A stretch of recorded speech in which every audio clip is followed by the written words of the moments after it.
3:30 4 ಗಂಟೆಗೆ ಹೊರಟು ಸುಮಾರು 6:30 7 ಗಂಟೆ ಆದರೂ ಕೂಡ 7:30 ಅರ್ಧ ದಿನ ಪಕ್ಷಕ್ಕೋಸ್ಕರ ಪಕ್ಷದ ಸಭೆಯನ್ನ ಯಶಸ್ವಿ ಮಾಡಲಿಕ್ಕೋಸ್ಕರ ಬಂದಂತ ಎಲ್ಲ ಆತ್ಮೀಯ ಶ್ರದ್ಧೆಯ ನಮ್ಮ ಗ್ರಾಮಾಂತರದ ಬಂಧು ಭಗಿನಿಯರಿಗೆ,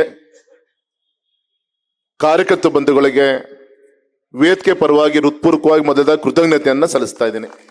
ನಿಮ್ಮ ರಾಗನನ್ನ ಬೆಳೆಸಿದಂತ ವೇದಿಕೆ ವಿನುತ ಎಲ್ಲ ನಮ್ಮ ಪಕ್ಷದ ನಾಯಕರುಗಳಿಗೆ, ವಿಶೇಷವಾಗಿ ನಮ್ಮ ವಿಧಾನ ಪರಿಷತ್ತಿನ ಸದಸ್ಯರಾಗಿ ಅತ್ಯಂತ ಹಿರಿಯ ಒಂದು ರಾಜಕೀಯ ಕುಟುಂಬದಲ್ಲಿ ಇವತ್ತು ವಿಧಾನ ಪರಿಷತ್ತಿನ ಸದಸ್ಯರಾಗಿ JDS ನ ನಾಯಕರಾಗಿ ಹಾರೈಸಲಿಕ್ಕೆ ಆಗಮಿಸಿದಂತ ಭೋಜೇಗೌಡರು ಕೂಡ ಈ ಸಂದರ್ಭದಲ್ಲಿ ನಮಸ್ಕಾರವನ್ನ ತಿಳಿಸ್ತಾ, ನಮ್ಮ ಹಿರಿಯರ ಅಂತ ಕಡದಾಳ್ ಗೋಪಾಲ್ಜಿ ಅವರೇ, ಪಕ್ಷದ ಅಧ್ಯಕ್ಷ ಅಂತ ಮೇಘಣ್ಣ ಅವರೇ, ನಮ್ಮ ಚುನಾವಣಾ ನಿರ್ವಹಣಾ ಸಮಿತಿಯ ಗೌರವಿತ ಅಧ್ಯಕ್ಷ ಅಂತ ಸಿದ್ದರಾಮಣ್ಣ ಅವರೇ, ಒರಿಜಿನಲ್ ಹಿಂದೂ ಹುಲಿ ಶಿವಮೊಗ್ಗದಲ್ಲಿ ಯಾರು ಅಂದ್ರೆ ಅದು ಚನ್ನಬಸಪ್ಪ, ಇನ್ನು ಉಳಿದಂತವ್ರು ಯಾರು ಅಲ್ಲ,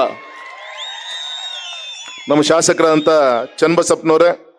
ಈಗ ತಾನೇ ಮಾತಾಡಿ ಮುಂದೆ ಕಾರ್ಯಕ್ಕೆ ಹೋದಂತ ಹಾಲಪ್ಪನವ್ರನ್ನು ಕೂಡ ನೆನೆಸ್ಕೊಳ್ತಾ, ನಾನು ಸೋತಿರ್ಬೋದು, ನನ್ನ ಕಾರ್ಯಕರ್ತರು ಸೋಲ್ಬಾರ್ದು ಅಂತೇಳಿ ಸಂಘಟನೆಗೋಸ್ಕರ ಹಗಲು ರಾತ್ರಿ ಶ್ರಮ ಪಡ್ತಿರುವಂತ ನಮ್ಮ ನಾಯಕರಂತ ಅಶೋಕ್ ನಾಯಕರಿಗೆ, ಸನ್ಮಾನಿಸುತ್ತ ಕುಮಾರಸ್ವಾಮಿಗಳಿಗೆ, ವ್ಯವಹಾರಗಳು ನೂರಾರು ಇದ್ರೂ ಕೂಡ ನಾನು ಕೂಡ ಜನಸೇವೆಯನ್ನ ಮಾಡಬೇಕು ಅಂತೇಳಿ ತಮ್ಮ ಮಧ್ಯ ಪ್ರೀತಿಯನ್ನ ಗಳಿಸಿದಂತ ಡಾಕ್ಟರ್ ಸರ್ಜಿ ಅವರಿಗೆ, ನಮ್ಮ ವಿಧಾನ ಪರಿಷತ್ತಿನ ಗೌರವಾನ್ವಿತ ಸದಸ್ಯರಂತ ಅರುಣ್ ರವರಿಗೆ, ಒಬ್ಬ ಕಾರ್ಯಕರ್ತ ಇನ್ನೊಬ್ಬನಿಗೆ ಅವಕಾಶವನ್ನ ಮಾಡಿಕೊಡ್ಬೇಕು ಅಂತೇಳಿ ಇನ್ನೂ 4 ಬಾರಿ ಶಾಸಕರಾಗಕ್ಕೆ ಅವಕಾಶ ಇದ್ರೂ ಕೂಡ ತನ್ನ ಜಾಗವನ್ನು ಒಬ್ಬ ಕಾರ್ಯಕರ್ತರಿಗೆ ಬಿಟ್ಕೊಟ್ಟು ಶಿವಮೊಗ್ಗದ ಉಸ್ತುವಾರಿಯನ್ನು ವಹಿಸಿಕೊಂಡಂತ ಸನ್ಮಾನಿಸುತ್ತ ಉಡುಪಿಯ ಮಾಜಿ ಶಾಸಕರಂತ ರಘುಪತಿ ಭಟ್ ಅವರಿಗೆ ನಮಸ್ಕಾರವನ್ನ ತಿಳಿಸ್ತಾ, ನಮ್ಮೆಲ್ಲರ ಹಿರಿಯರು KPSCಯ ಸದಸ್ಯರಾಗಿ ಸಾವಿರಾರು ಯುವ ಶಕ್ತಿಗೆ ಉದ್ಯೋಗನ ಕೊಟ್ಟಂತ ಧೀಮಂತ ನಾಯಕರ ಅಂತ ವಿಧಾನ ಪರಿಷತ್ತಿನ ಸದಸ್ಯರ ಅಂತ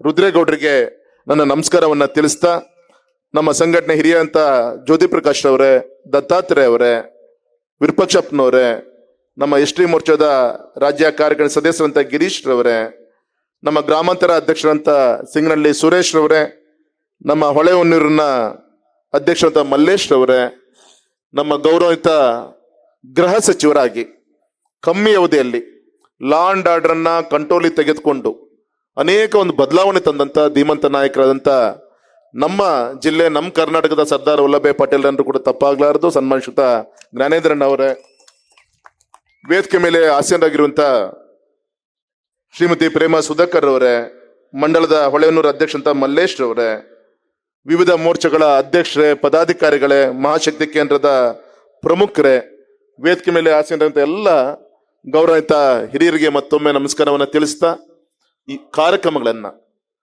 ಜನರಿಗೆ ಯಶಸ್ವಿಯಾಗಿ ಮುಟ್ಟಿಸಿರುವಂತ ನಮ್ಮ ಪತ್ರಿಕಾ ಮಾಧ್ಯಮ ಸ್ನೇಹಿತರಿಗೂ ಕೂಡ ಅಭಿನಂದನೆಯನ್ನು ತಿಳಿಸ್ತಾ, ಹೆಚ್ಚಿಗೆ ಮಾತಾಡುವಂತ ಅವಶ್ಯಕತೆ ಇಲ್ಲ. ಅನ್ನ ಬೆಂದಿದೆಯಲ್ಲೋ ಅಂತೇಳಿ ನಮ್ಮ ತಾಯಿ ಅಗಳನ್ನ ಹಿಚ್ಚಕ್ ನೋಡಿ ಅವಳು ಮನೆಯಲ್ಲಿ ಆಹಾರವನ್ನ ತಯಾರು ಮಾಡ್ತಾಳೆ. ಇವತ್ತೇನಾದ್ರು ಶಿವಮೊಗ್ಗ ಲೋಕಸಭಾ ಕ್ಷೇತ್ರದಲ್ಲಿ ಅಭಿವೃದ್ಧಿಯ ಒಂದು ಪರ್ವ ನಾವೇನಾದ್ರೂ ನೋಡ್ತಾ ಇದ್ದೀವಿ ಅಂದ್ರೆ ಅದು ಸನ್ಮಾನಿಸಿದ ನಿಮ್ಮ ಯಡಿಯೂರಪ್ಪನವರು ಉಪಮುಖ್ಯಮಂತ್ರಿಗಳಾದಾಗ, ಕುಮಾರಸ್ವಾಮಿಯವರು ಮುಖ್ಯಮಂತ್ರಿಗಳಾದಾಗ ಆಗಿಂದ ಶುರುವಾದಂತ ಒಂದು ಅಭಿವೃದ್ಧಿಯ ಪರ್ವ ಅದು 2023ವರೆಗೂ ಕೂಡ ಸತತವಾಗಿ ಶಿವಮೊಗ್ಗ ಕ್ಷೇತ್ರ ಸರ್ವಾಂಗೀಣ ಅಭಿವೃದ್ಧಿಯಾಗಿ ನಾವು ನೋಡ್ತಾ ಇದ್ದೀವಿ. ಮಧ್ಯದಲ್ಲಿ 5 ವರ್ಷ ಸಿದ್ದರಾಮಯ್ಯನವರು ಇದ್ರು, ₹1 ನಮ್ಮ ಶಿವಮೊಗ್ಗಕ್ಕೆ ₹1 ಕೊಟ್ಟಿಲ್ಲ, ನಿಮಗೆಲ್ಲರೂ ಕೂಡ ಗೊತ್ತಂತ ವಿಚಾರ. ಅರೆ ಈ ಸಂದರ್ಭದಲ್ಲಿ ಇಷ್ಟೇ ಹೇಳ್ತೀನಿ, ನಮ್ಗೆ ಆಸೆ ಇದೆ ನಮ್ಮ ರೈತರ ಮಕ್ಕಳು ವಿದ್ಯಾವಂತರಾಗಬೇಕು. ಹಿಂದೆಲ್ಲ ನಮ್ಮ ಹಳ್ಳಿಲಿ ಯಾರೋ ಒಬ್ಬ ವಿದ್ಯಾವಂತನಾದ್ರೆ ಮೆರವಣಿಗೆ ಮಾಡ್ತಾ ಇದ್ರು ಅಂತ ಹೇಳ್ತಾ ಇದ್ರು ಹಿರಿಯರು. ಆದ್ರೆ ಇವತ್ತು ಒಂದೊಂದು ಮನೆಯಲ್ಲೂ ಕೂಡ 2-3 ಜನ ಪದವೀಧರರು ಇದ್ದಾರೆ, ಅಪ್ಪನ ಜೊತೆ ಹೋಗಿ ಹೊಲದ ಕೆಲಸ ಮಾಡಕ್ ಆಗ್ತಾ ಇಲ್ಲ, ಉದ್ಯೋಗ ಮಾಡ್ಬೇಕು ಅಂದ್ರೆ ಸರ್ಕಾರಿ ಕೆಲಸ ಸಿಗ್ತಾ ಇಲ್ಲ.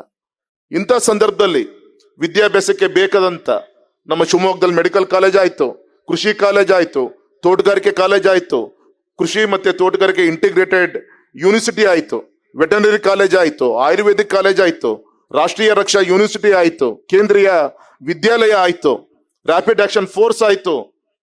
ಅಂದ್ರೆ ಹಿಂದೆ ಯಾಕೆ ಮಾಡ್ಲಿಕ್ಕೆ ಆಗ್ಲಿಲ್ಲ? ಹೇಗೆ ನಮ್ಮ ಬಿಜೆಪಿ JDS ಬಿಜೆಪಿಯ ಒಂದು ನೇತೃತ್ವದಲ್ಲಿ ಮೋದಿಜಿಯವರ ಆಶ್ವಾದದಿಂದ ಇಷ್ಟೆಲ್ಲ ಕೇಂದ್ರಗಳನ್ನ ತರಲಿಕ್ಕೆ ಸಾಧ್ಯ ಆಯ್ತು. ಯಾರಿಗೋಸ್ಕರ ಲಾಭ? ಇವತ್ತು ನನ್ನ ಮಗ ವಿದ್ಯಾವಂತರು ಆಗ್ಬೇಕು ಅಂದ್ರೆ ಎಲ್ಲೋ ಬೆಂಗಳೂರಿನಲ್ಲೋ ಮೈಸೂರಲ್ಲೋ ಹೋಗಿ ಹಾಸ್ಟೆಲ್ ಮಾಡ್ಕೊಂಡು ಅಲ್ಲಿ ವಿದ್ಯಾಭ್ಯಾಸ ಮಾಡ್ಬೇಕಾಗಿತ್ತು. ವರ್ಷಕ್ಕೆ 5-6 ತಿಂಗಳು ತಂದೆ ತಾಯಿ ಹೋಗಿ ಅಲ್ಲಿ ನೋಡ್ಕೊಂಡ್ ಬರ್ಬೇಕಿತ್ತು. ಅವರೊಂದು ವರ್ಷಕ್ಕೊಂದು 5-6 ಸತಿ ಇಲ್ಲಿ ಬರ್ಬೇಕಾಗಿತ್ತು. ಇಂಥ ವಿಚಿತ್ರವಾದಂತ ಒಂದು ಪರಿಸ್ಥಿತಿ ಇದ್ದಾಗ ಜೀವನ ಕಟ್ಟುವಂತ ಕೆಲಸ ಆಗ್ಲಿಲ್ವಾ? ಶರಾವತಿ ಮುಳುಗಡೆ ಪ್ರದೇಶ ಬಗ್ಗೆ ಗೌರವಂತ ನಮ್ಮ ಹಾಲಪ್ಪನವ್ರು ಮಾತಾಡಿದ್ರು. ತಾವೇ ಯೋಚನೆ ಮಾಡಿ, 1980ನೇ ಇಸ್ವಿಯವರು ಕೂಡ ನಮ್ಮ ರಾಜ್ಯದ ಮುಖ್ಯಮಂತ್ರಿ, ನಮ್ಮ DC, ನಮ್ಮ CCF ಫಾರೆಸ್ಟ್ ಡಿಪಾರ್ಟ್ಮೆಂಟ್ ಅವ್ರು ಮಾಡ್ಲಿಕ್ಕೆ ಕಾನೂನು ಅವಕಾಶ ಇತ್ತು. ಅಲ್ಲಿಯವರು ಕೂಡ ಇಲ್ಲಿ ಯಾರು MP ಆಗಿದ್ರು, ಯಾರು ಮುಖ್ಯಮಂತ್ರಿಗಳು ಆಗಿದ್ರು, ಯಾಕೆ ಮಾಡ್ಲಿಕ್ಕೆ ಆಗ್ಲಿಲ್ಲ?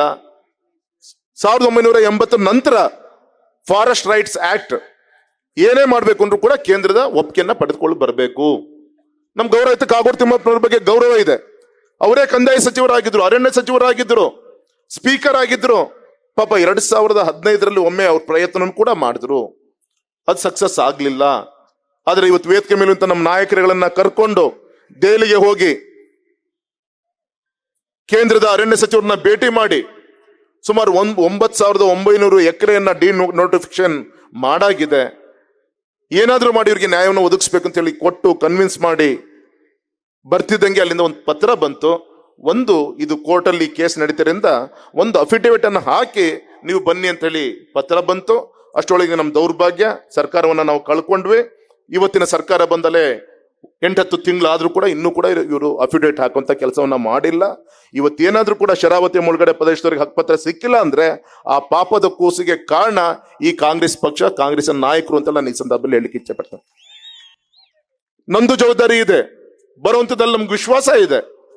100ಕ್ಕೆ 100 ನಾನು ಕೊಡೋದಲ್ಲ, ಅವ್ರ ಹಕ್ಕದು, ಅವ್ರ ರೈಟ್ಸ್ ಅದು.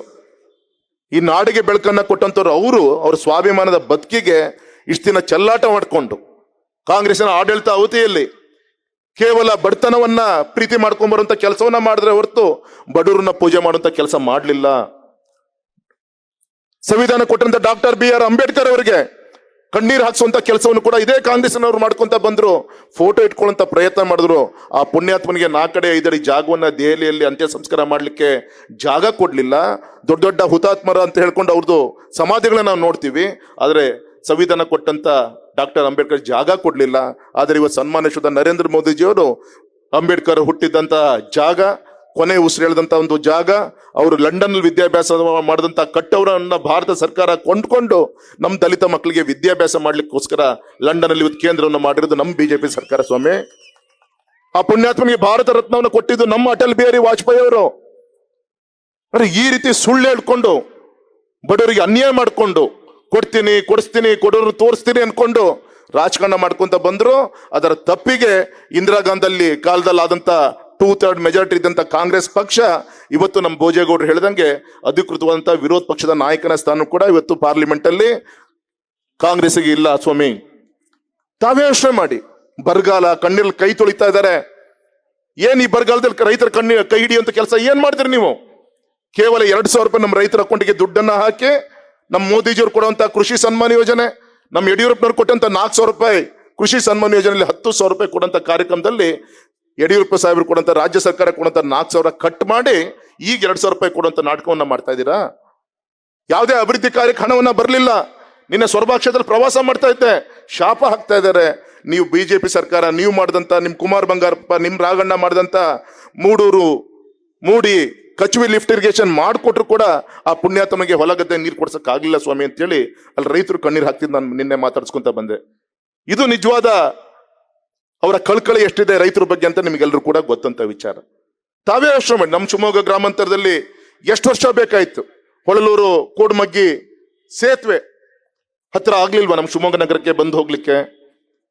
ಎಲ್ಲ ಶಿವಮೊಗ್ಗ ನಗರದ road over bridge, railway over bridge ಯಾರಿಗೋಸ್ಕರ? ನಮ್ಮ ಗ್ರಾಮಾಂತರದ ನಮ್ಮ ತಾಯಿ ಏನಾದ್ರು ಆಸ್ಪತ್ರೆ ಬರಬೇಕು, ತೋರಿಸ್ಕೊಬೇಕು, ಅಲ್ಲಿ ರೈಲ್ವೆ ಟ್ರೈನ್ ಅಡ್ಡ ಓಡಾಡಿದ್ರೆ ಅರ್ಧ ಗಂಟೆ ಬ್ಲಾಕ್ ಆಗ್ತಾ ಇತ್ತು.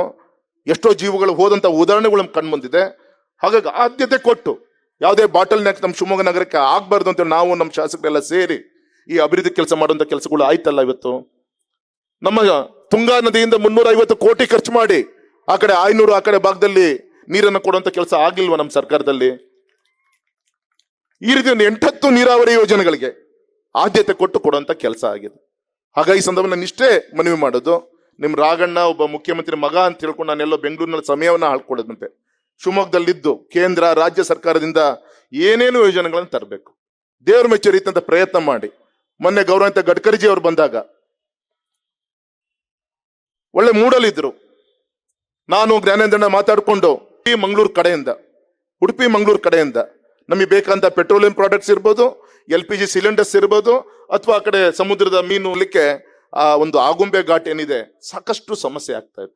ಹೇಗೆ ಮೊನ್ನೆ ಮೋದಿಜಿಯವರು ಅಟಲ್ ಟನಲ್ ಅಂತೇಳಿ ಮೊನ್ನೆ ಸುರಂಗ ಮಾರ್ಗವನ್ನು ಉದ್ಘಾಟನೆ ಮಾಡಿದ್ರು, ಅದೇ ರೀತಿಯಂತ ಸುರಂಗ ಮಾರ್ಗ ನಮ್ಮ ಶಿವಮೊಗ್ಗ ಕ್ಷೇತ್ರಕ್ಕೂ ಆಗುಂಬೆ ಘಾಟಿಗೆ ಬೇಕು ಅಂತೇಳಿ ವಿನಂತಿಯನ್ನ ಮಾಡಿಕೊಂಡಾಗ ಕೇವಲ 2 ವಾರದಲ್ಲಿ DPR ನ ರೆಡಿ ಮಾಡಿಸಿ ಅದಕ್ಕೆ ಬೇಕಂತ 2 ಕೋಟಿ ರೂಪಾಯಿಯನ್ನ ಎಲೆಕ್ಷನ್ ಮುಗಿತಿದ್ದಂಗೆ ಟೆಂಡರ್ ಕರೆಯೋಣ, DPR ರೆಡಿ ಮಾಡ್ಲಿಕ್ಕೆ 2 ಕೋಟಿ ಹಣವನ್ನು ಕೂಡ ಈಗಾಗಲೇ ಟೆಕ್ನಿಕಲ್ ಬಿಟ್ಟು ಕ್ಲಿಯರ್ ಮಾಡಿ ನಮಗೆ ಕೊಡುವಂತ ಕೆಲಸವನ್ನ ಗೌರವಾನ್ವಿತ ಗಡ್ಕರಿಜಿ ಅವರು ಮಾಡಿದ್ದಾರೆ. ಅಂದ್ರೆ ಈ ರೀತಿ ಪ್ರಾಮಾಣಿಕವಾಗಿ ಏನೇನು ನಮ್ಮ ಜನರಿಗೆ ಅನುಕೂಲ ಆಗಂತ ಜೀವನ ಕಟ್ಟಕ್ಕೆ ಏನೇನಾಗಬೇಕು, ನಮ್ಮ ರೈತರಿಗೆ, ನಮ್ಮ ತಾಯಂದಿರಿಗೆ, ನಮ್ಮ ಯುವಕರಿಗೆ, ಮಹಿಳೆಯರಿಗೆ ಏನೇನು ಯೋಜನೆಗಳು ಆಗ್ಬೇಕು ಆ ದಿಕ್ಕಲ್ಲಿ ಚಿಂತನೆ ಮಾಡಿ ಅಂತ್ಯೋದಯ ಅಲ್ಲಿ ವೇದಿಕೆ ಮೇಲಿರುವಂತ 2 ಭಾವಚಿತ್ರಗಳು ಏನಿದೆ, ಶ್ಯಾಮ್ ಪ್ರಸಾದ್ ಮುಖರ್ಜಿ ಅವರು, ದೀನ್ ದಯಾಳ್ ಜಿ ಅವರು, ಇಬ್ರು ಸಾವು ಕೂಡ ಇವತ್ತು ಕೂಡ ನಮ್ಗೆ ಯಾರಿಗೂ ಕೂಡ ಗೊತ್ತಿಲ್ಲ. ಜನಸಂಘ ಕಾಲದಲ್ಲಿ ಕನಸು ಕಂಡಂತ ರಾಮ ಮಂದಿರ ಆಗ್ಬೇಕು, ಆರ್ಟಿಕಲ್ 370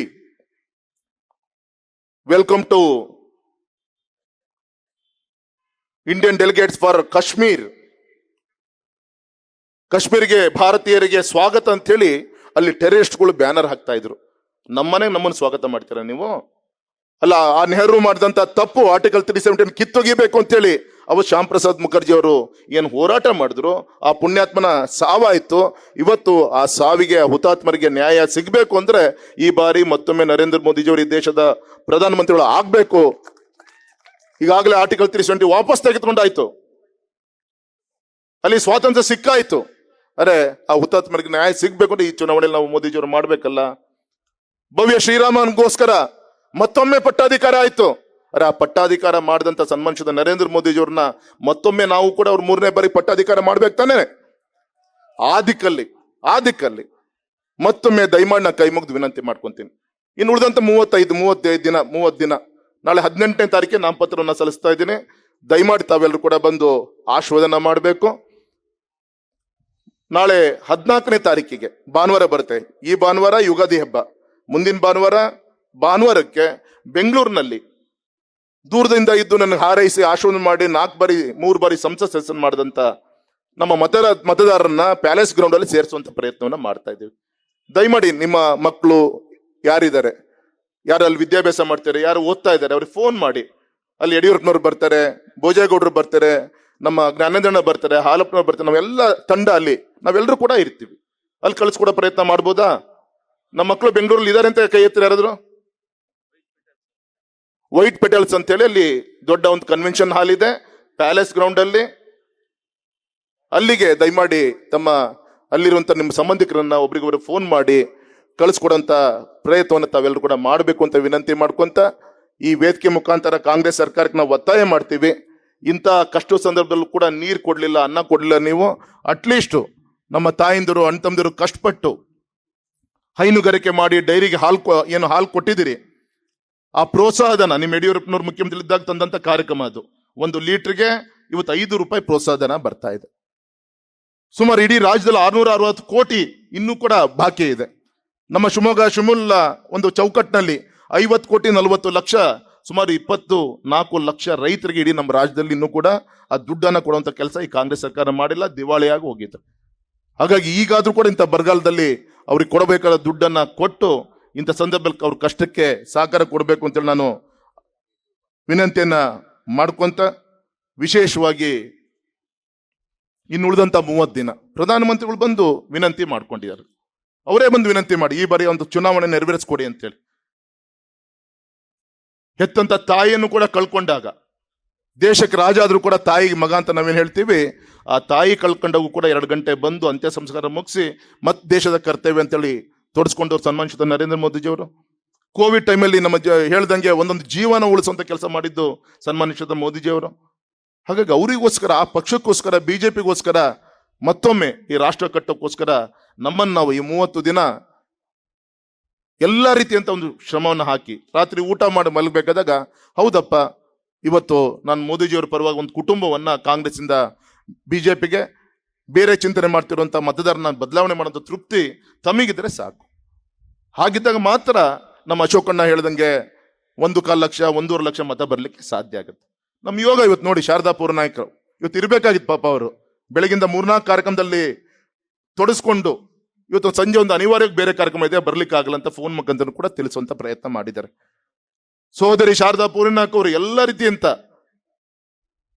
ಒಂದು ವಿಶ್ವಾಸವನ್ನು ಕೊಟ್ಟು ಇವತ್ತು ಜೆಡಿಎಸ್ ಮುಖಾಂತರ ಬೆಂಬಲ ಕೊಡ್ಲಿಕ್ಕೆ ಇವತ್ತು ಎಲ್ಲ ರೀತಿಯ ಸಹಕಾರ ಕೊಡ್ತಾ ಇದ್ದಾರೆ. ನಿನ್ನೆ ಗೌರವಾನ್ವಿತ ನಮ್ಮ ಶಾರದಾ ಅಪ್ಪಾಜಿಗೌಡರು ಅವ್ರ ನೇತೃತ್ವದಲ್ಲಿ ಎಂತ ಯೋಗ ನೋಡಿ. ನಿನ್ನೆ ಭದ್ರಾವತಿಯಲ್ಲಿ ಸುಮಾರು 120 ಸಮುದಾಯ ಭವನಕ್ಕೆ ನಮ್ಮ ಸರ್ಕಾರ ಇದ್ದಾಗ ಅನುದಾನವನ್ನ ಕೊಟ್ಟಿದ್ವಿ. ಆ 120 ದೇವಸ್ಥಾನಗಳಲ್ಲಿ ನಿಮ್ ರಾಘಣ್ಣಗೋಸ್ಕರ ಪೂಜೆ ಮಾಡಿಸಿ, ಬಿಜೆಪಿಗೋಸ್ಕರ ಪೂಜೆ ಮಾಡಿಸಿ, ಮತ್ತೊಮ್ಮೆ ಭಾರತ ವಿಶ್ವಗುರು ಆಗ್ಬೇಕು ಅಂತೇಳಿ ಸಂಕಲ್ಪವನ್ನು ಮಾಡಿ ಪ್ರಸಾದವನ್ನ ತಂದ್ಕೊಂಡು ಸುಮಾರು 2 ಸಾವಿರಕ್ಕಿಂತ ಹೆಚ್ಚಿನ ಜನ ಬಂದು ಆ ಪ್ರಸಾದವನ್ನ ವೇದಿಕೆ ಮೇಲೆ ಮುಟ್ಟಿಸಿ ಆ ಒಂದು ಸಭೆಯನ್ನ ಮುಗಿಸ್ಕೊಂಡು ಹೋದ್ರು.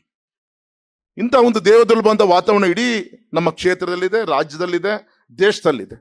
ಹಾಗಾಗಿ ಈ ಸಂದರ್ಭದಲ್ಲಿ ಗೌರವಂತ ಪ್ರಧಾನಮಂತ್ರಿಗಳನ್ನು ಕರ್ಸ್ಕೊಂಡಿದೀವಿ ಅಂದಮೇಲೆ ಅವರ ಗೌರವಕ್ಕೆ ತಕ್ಕಂತ ಅಂತರದಲ್ಲಿ ಭಾರತೀಯ ಜನತಾ ಪಕ್ಷದ ನಿಮ್ಮ ರಾಘಣ್ಣನ ಬಿಜೆಪಿನ ಗೆಲ್ಲಿಸ್ಬೇಕು ಅಂದ್ರೆ ದಯಮಾಡಿ ಇವತ್ತಿಂದ ಇನ್ನು 30 ದಿನ ದೇವ್ರ ಮೆಚ್ಚರಿತಿಲ್ಲ. ಅಶೋಕಣ್ಣಂಗೆ ಹೆದರ್ಕೊಂಡು, ರಾಘಣ್ಣಂಗೆ ಹೆದರ್ಕೊಂಡು ಯಾವುದು ಬೇಕಾಗಿಲ್ಲ, ನಿಮಗೆ ತೃಪ್ತಿ ಇದ್ರೆ ಸಾಕಪ್ಪ.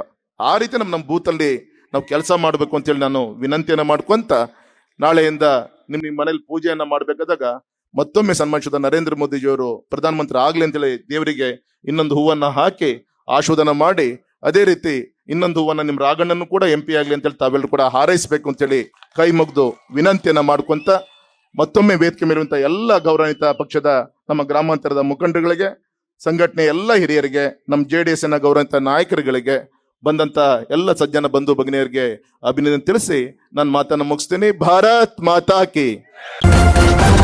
ನ್ಯೂಸ್ ಫಸ್ಟ್, ನಿರ್ಭೀತಿಯಿಂದ ನಿಮ್ಮ ಪರವಾಗಿ.